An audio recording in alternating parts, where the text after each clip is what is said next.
Benjamin umurimo natangiye sinzawureka tarawurangiza no mu busaza bwanje nzanawukora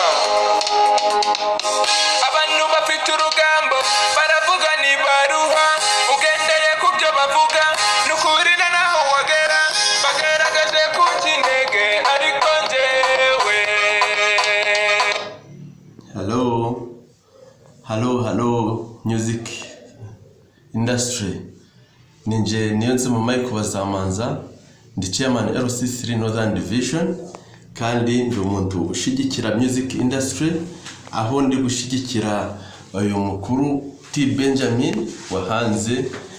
gospel music kandi abahanze nyinshi muri zimwe zo yahanze mu niyanje iyo nari ndi kwiyamamaza kandi iyo music yafasheyo ahanze music gospel nyinshi so ndi kubasaba ngo mukomeze mu mushigikire ano ko bwico ndi gutabarutsa abantu ba Northern Division umwe atuye aho akomeje guhanga izindi gospel music kandi nongere mbatabarutse uko mwinjiye mu kwezi gusha ukwa 10 mu kwihanganira ndabizi mukuri buze gushira kananga se kurangira neza mwihanganire inzara nubwo irimo ntazatwica turagomeza dufatanye nongeye ndetse no gutabarutsa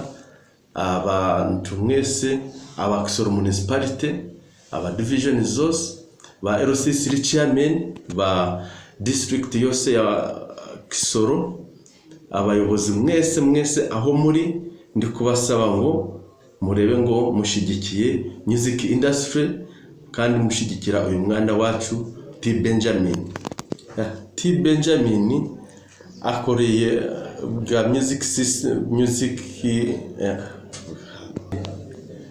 T Benjamin ahanze indirimbo nyinshi ahangiye abantu benshi nka Michael Tumwizere yahanze ya Samu Byibesho ahanga ya Michael Bazamanza kandi muramwumva mu makwe yose bushitse bwose akunze kuba arimo ari guhanga nangwa se ari kwerekana talent ye none ndi kubasaba nyabona na municipality ndetse naho yafasha honorable mayor Jana Richard ari kumutabarutsa kugirango ndetse nawe aguma mu supporting muri iki gikorwa ari gukora nanje nk'umuntu ndi bugufi ndi kubasaba ngo mukomeze mumufashe mu supporting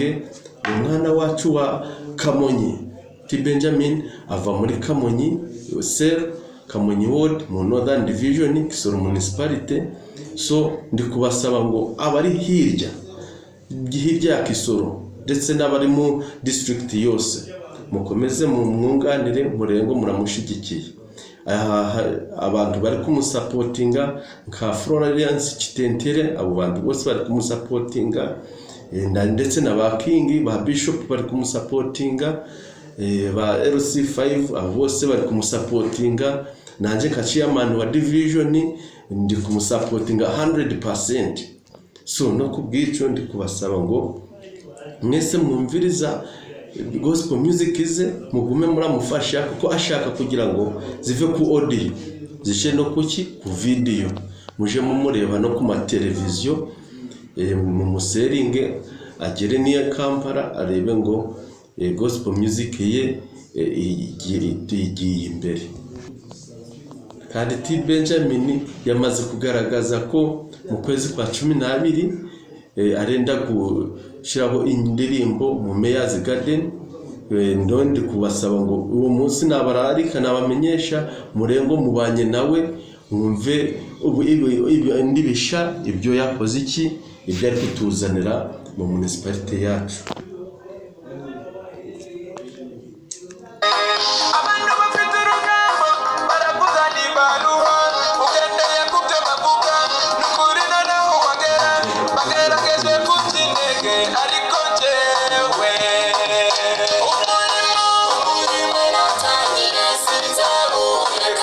Sinzabure